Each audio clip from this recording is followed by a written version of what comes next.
Hi there. In the previous 3 episodes, I showed from the Bible that according to John, Peter, and Paul, the Holy Spirit or the Comforter received on Pentecost is none other than Jesus Christ Himself. It is the life, presence, and person of Jesus. I also showed in episode 26 that the term Holy Spirit refers to both the Spirit of the Father and the Spirit of the Son. This naturally raised the question, isn't the promised Spirit and Comforter the Spirit of the Father as well? Why did the apostles say it is Jesus Christ as we saw in the earlier episodes? To correctly answer this question, we need to establish two things. Firstly, all things proceed from the Father. He is the source of all things, including the life of His Son Jesus Christ.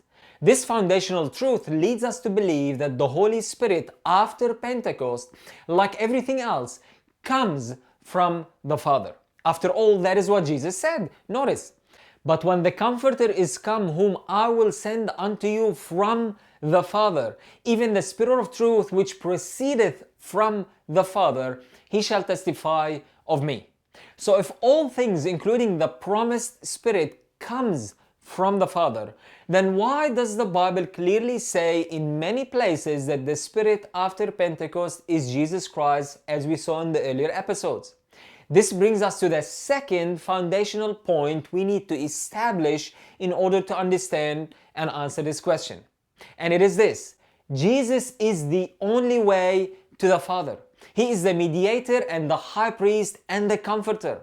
Yes, the Father wants to dwell in man. Yes, salvation is us being reconciled and united with God the Father.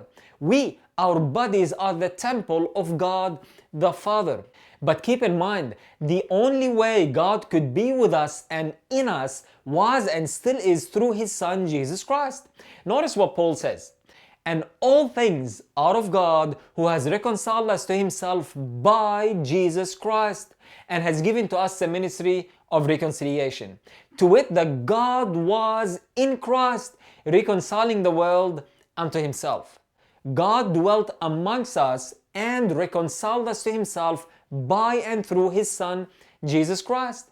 He revealed Himself to us through His Son, Jesus Christ. And the only way for God to dwell in us is through His Son, Jesus Christ as well. Notice what Paul said. For through Him, Jesus that is, we both, Jews and Gentiles, have access by one Spirit unto the Father.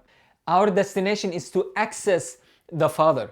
The purpose of the plan of salvation is to unite us with the Father and is to make us a living temple for the Father to dwell in.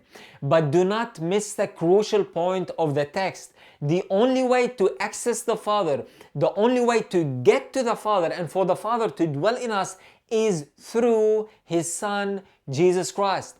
This avenue or way to the Father was consecrated or opened for us through the life, death, and resurrection of Jesus Christ. So the only way God the Father could dwell in man is through Jesus Christ, not someone else. That is why Jesus said when we receive the Comforter or Himself, we will have both the Father and the Son.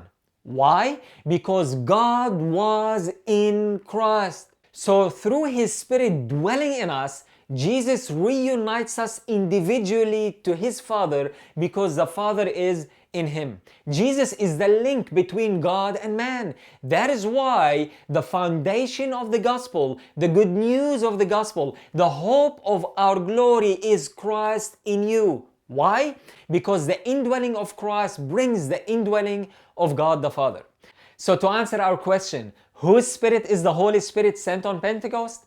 It is the Spirit or life of Christ in whom the Father dwells. Or to put it in a different way, it is the Spirit of the Father coming to us through His Son Jesus Christ. That is why John says, if we reject the Son, we reject the Father. But if we continue to follow the teachings about Christ, we have both the Father and the Son. The only way to be reunited with God is to have Jesus Christ within us, not someone else called God the Holy Spirit. We cannot get to the Father in any other way other than through Jesus Christ.